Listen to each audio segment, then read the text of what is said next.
Hello மக்களே, இன்றைக்கி நம்ம ப்ரைம் ஸ்டோரியில் புஷ்பா 2 கதையை தான் பார்க்க போகிறோம். புஷ்பானா பேர் இல்லை, அது ஒரு பிராண்ட்.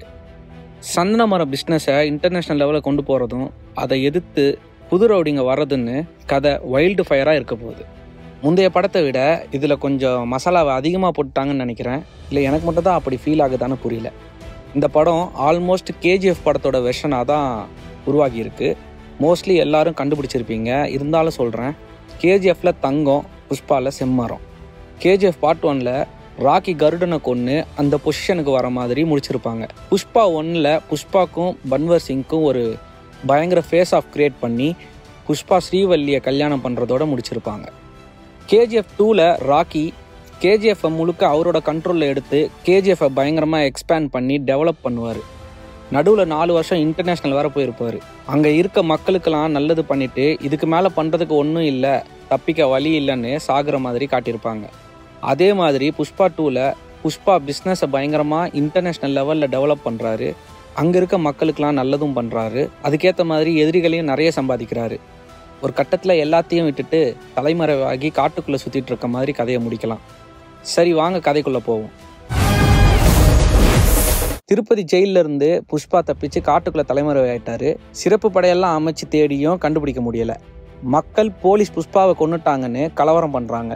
அந்த கலவரம் ஊர் முழுக்க வெடிக்க ஊரடங்கு அறிவிக்கிறாங்க. அதுவும் 1 மாதம் தொடருது. டிவி சேனல், யூடியூப் சேனல் எல்லாருக்குமே புஷ்பா தான் கண்டென்ட். அப்படி புஷ்பா ஊர் மக்கள்கிட்ட கருத்து கணிப்பு கேட்கும்போது புஷ்பாவோட ஃப்ரெண்ட் கேசவா கதையை சொல்ல ஆரம்பிக்கலாம். கிட்டத்தட்ட KGFல வர நரேஷன் மாதிரி. அதை எப்படி நான் கெஸ் பண்ணுறேன்னா, ஆல்ரெடி பார்ட் 1ல் கதையை நமக்கு கேசவா தான் நரேட் பண்ணுவார். ஆனால் வாய்ஸ் ஓவரில் இருக்கும். இப்போ பார்ட் 2 தான் கண்டினியூட்டி.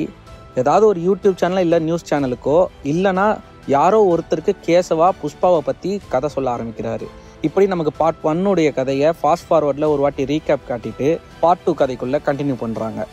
கல்யாணத்துக்கு பிறகு புஷ்பா வேறு லெவலில் என்ட்ரி தராரு. சொந்தமாக ஹெலிகாப்டர்லாம் வாங்கியிருக்காரு. பன்வர் சிங் புஷ்பாவை மொத்தமாக காலி பண்ணணும்னு ஒரு பக்கம் பயங்கரமாக திட்டம் போட்டுட்ருக்காரு. இப்படி புஷ்பா லைஃப் போயிட்டுருக்க ஸ்ரீவல்லி சொல்கிறாங்க, புஷ்பானா பேர் இல்லை, பிராண்டாக மாறணும், அது இன்டர்நேஷ்னல் வர ஒழிக்கணும்னு. இப்படி ஸ்ரீவல்லி கைடன்ஸ் கேட்டு புஷ்பா அடுத்த ஸ்டேஜுக்கு மூவ் பண்ணுறாரு. என்னதான் ராவான ரவுடியாக இருந்தாலும் மனைவி பேச்சை கேட்டு தானே ஆகணும். அதை ராவ் ரமேஷ் வேணாம் பண்ணாதுன்னு சொல்ல அப்போ தான் இந்த டைலாக் வருது, பொண்டாட்டி பேச்ச புருஷன் கேட்டா என்ன ஆகும்னு இந்த உலகம் பார்க்கும். புஷ்பா நேஷனல் வைட் டீலிங்கை கிராஸ் பண்ணி இன்டர்நேஷ்னல் டீலிங் பிடிக்கிறாரு. முக்கியமாக ஜப்பானுக்கு டைரக்ட் சப்ளை பண்ணுறாரு. இதை ஏற்கனவே பார்ட் 1ல் இந்த காட்டில் வெட்டுற மரக்கட்டை எல்லாம் ஜப்பான் வர போகுதுன்னு சொல்லியிருப்பாங்க. இப்படி ஒவ்வொரு நாட்டுக்கும் சப்ளை பண்ணுறப்போ நடுவில் ஒரு டீலர் இருப்பாங்க இல்லையா, அவங்களெல்லாம் தாண்டி புஷ்பா டைரக்ட் டீலிங் போட எல்லா டீலர்ஸும் புஷ்பாவுக்கு எதிரியாக மாறுறாங்க. ஸோ படத்தில் அடிக்கடி ஃபைட் சீக்வன்ஸ் வர அதிக வாய்ப்பு இருக்குது. புஷ்பாவோட க்ரோத் பிடிக்காத மங்களம் சீனும் தாக்ஷாயினிலாம் பன்வர் சிங் கூட சேர்ந்து புஷ்பாவுக்கு எதிராக ஒர்க் பண்ணுறாங்க. இந்த சீன்லேயே பார்த்தீங்கன்னா சுற்றி செம்மரமாக இருக்கும். ஸோ புஷ்பாவோட ஏதோ ஒரு குடவுனில் இருக்க செம்மரத்தை ரைட் பண்ணி பன்வர் சிங் சந்தோஷமாக டான்ஸ் ஆடுறாரு. அது மட்டும் இல்லாமல் மரத்தை வெட்ட போனவங்கள சுட்டு பிடிக்கிறாங்க.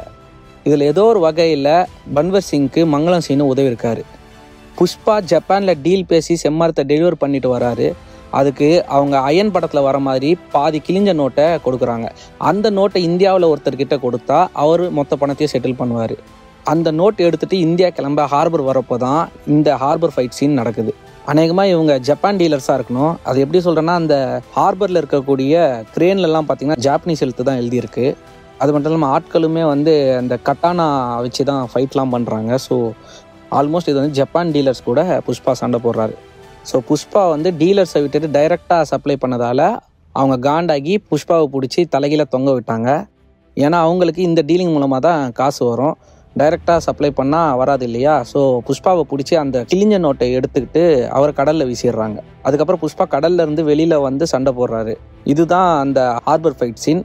அதனால தான் ட்ரெய்லரில் இந்த டைலாகும் வரும், அவனுக்கு வர வேண்டிய பைசா ஆனாலும் 7 மலைக்கு மேல இருந்தாலும் 7 கடலை தாண்டி இருந்தாலும் போய் அதை எடுத்துக்குவான். ஏன்னா புஷ்பா காசு அவனோட.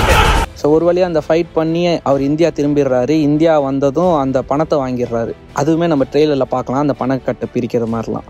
இந்த டைரக்ட் சப்ளை டீலிங்கை சக்ஸஸ்ஃபுல்லாக முடிச்சனால புஷ்பா பார்ட்டி அரேஞ்ச் பண்ணுறாரு. அதுதான் கிசிக் சாங். பார்ட் 1ல் மங்களம் சீன் அரேஞ்ச் பண்ணியிருப்பாரு இல்லையா, சொல்றியா மாமா சாங்.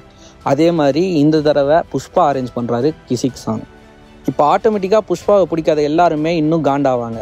அப்படி அவங்க ஒரு லோக்கல் ரவுடிஸை செட் பண்ணி பிரச்சனை பண்ணுறாங்க. அங்கே புஷ்பா ஹெலிகாப்டரில் மாஸ் என்ட்ரி தராரு. அந்த இடம் பார்க்க ஒரு பழைய அம்மன் கோயில் மாதிரி தெரியுது. ஸோ அங்கே அம்மன் கிட்ட இருக்க ஒரு சாரி எடுத்து புஷ்பா மேலே வீசி, நீ ஆம்பளை இல்லை போய் சேலையை கட்டிட்டு வான்னு ஏதாச்சும் அவங்க புஷ்பாவை கலாய்க்கலாம். அநேகமாக இது பெண்களுக்கு பெருமை சேர்க்கக்கூடிய ஃபைட் சீனாக இருக்க அதிக வாய்ப்பு இருக்குது. புஷ்பா அந்த வீசின சேலையை எடுத்து கட்டி பொண்ணுங்கன்னா என்ன கேவலமானு சொல்லி சண்டை போடுற மாதிரி அந்த ஃபைட் சீக்வன்ஸ் அமைச்சிருக்கலாம். ஆக இதெல்லாம் புஷ்பா தான் கூட இருக்க ஒருத்தன் தான் இதெல்லாம் பண்ணுறான்னு தெரிஞ்சுக்கிறாரு. அதுக்காக போட்ட ஸ்கெட்சு தான் இந்த திருவிழா ஃபைட்டு. இந்த ஃபைட் சீனை பயங்கரமாக செலவு பண்ணி எடுத்திருக்காங்களாம். இது ஒரு ஊர் திருவிழா கான்செப்ட். ஊரில் இருக்க எல்லாருமே சேர்ந்து கடவுளை வழிபடுறாங்க. அதில் புஷ்பா அம்மன் போல வேடமிட்டு வழிபடுறாரு. இங்கே ஒரு சாங் வரவும் வாய்ப்பு இருக்குது. அப்படி சாங் இல்லாட்டியும் வெறும் பிஜிஎம்ல ஒரு மாசா ஒரு டான்ஸ் இருக்கும்னு நினைக்கிறேன். இந்த திருவிழாவில் புஷ்பாவை போட்டு தள்ள சில பேர் வராங்க. அங்கே ஒரு ஃபைட் சீன். இந்த ஃபைட் சீனில் புஷ்பா ஒருத்தனுக்கு பாதி மொட்டை அடிச்சு விட்டு பொண்ணு மாதிரி வேஷம் போட்டுலாம் அனுப்பி விடுறாரு. அந்த ஃபைட் சீன் முடிஞ்சதும் புஷ்பா எதிர்பார்க்கல, அவர் கூடயே இருந்த ஒருத்தன் புஷ்பாவை கத்தியால் குத்துறான். இதை எப்படி கெஸ் பண்ணுறேன்னா, ட்ரெய்லரில் அந்த திருவிழா ஆரம்பிக்கிறதுக்கு முன்னாடி ஸ்ரீவள்ளி புஷ்பா கூட நல்லா ஜாலியாக இருக்காங்க. ஆனால் இன்னொரு சீன் பார்த்தீங்கன்னா, அந்த ஃபைட் சீன் முடிஞ்சதுக்கப்புறம் புஷ்பாவை பிடிச்சி அழுகுறாங்க. ஸோ இதில் என்ன புரியுதுன்னா, அநேகமாக புஷ்பா இங்கே சாக கூட வாய்ப்பு இருக்குது. ராவ் ரமேஷ் இந்த சீனில் ஒருத்தருக்கு கொல்லி வச்சுட்டு போகிறாரு. அதை நல்லா நோட் பண்ணிங்கன்னா புரியும். ஃபுல்லாக செம்மரத்தை வச்சு எரிக்கிறாங்க. அதே ஸ்பாட்டில் மங்களன் சீனுவும் அவரோட ஒய்ஃபும் இருக்காங்க. அண்ட் சுற்றி நிறைய பேர் நிற்கிறாங்க. இது கண்டிப்பாக புஷ்பாவாக தான் இருக்கும். அப்போ புஷ்பா இறந்துட்டாரா இல்லை இறந்த மாதிரி நடிக்கிறாரா? நீங்கள் என்ன நினைக்கிறீங்கன்னு கமெண்ட்டில் சொல்லுங்கள். என்னோட கெஸ்ஸிங் என்னென்னா, புஷ்பா இறந்ததா நடித்து அவர் கூடயே இருந்த துரோகம் பண்ணுறது யாருன்னு கண்டுபிடிக்க வாய்ப்பு இருக்குது. அப்படி இல்லைன்னா புஷ்பா இன்டர்நேஷ்னல் வர டீலிங் பண்ணுறதால மோஸ்ட் வாண்டட் கிரிமினலாக நம்ம கவர்மெண்ட்டே அறிவித்து நிறைய போலீஸ் ஃபோர்ஸை இறக்கி பிடிக்க பார்க்கலாம். ஸோ ஒரு கட்டத்தில் புஷ்பா எல்லாத்தையும் விட்டுட்டு தலைமறைவாகலாம். ஃபைனலாக புஷ்பா இறந்தாலும் அவன் பிராண்டு போகாதுன்னு தெரிவிக்கிற மாதிரி படத்தை முடிக்க வாய்ப்பு இருக்குது. அண்ட் கண்டிப்பாக புஷ்பா இன்னும் சாகலை, உயிரோடு தான் இருக்கார். அவர் காட்டுக்குள்ளே பதுங்கினதே வேறு ஒரு சம்பவம் பண்ணுறதுக்கு தான் அப்படின்ற மாதிரி ஏதாவது ஒரு லீடு வச்சு பார்ட் 3க்கு ஹைப்பு கொடுக்கலாம். படம் ரிலீஸ் ஆக இன்னும் ஒரு வாரம் தான் இருக்குது. அது வரை பொறுத்து இருந்து பார்ப்போம். பாய் பாய்.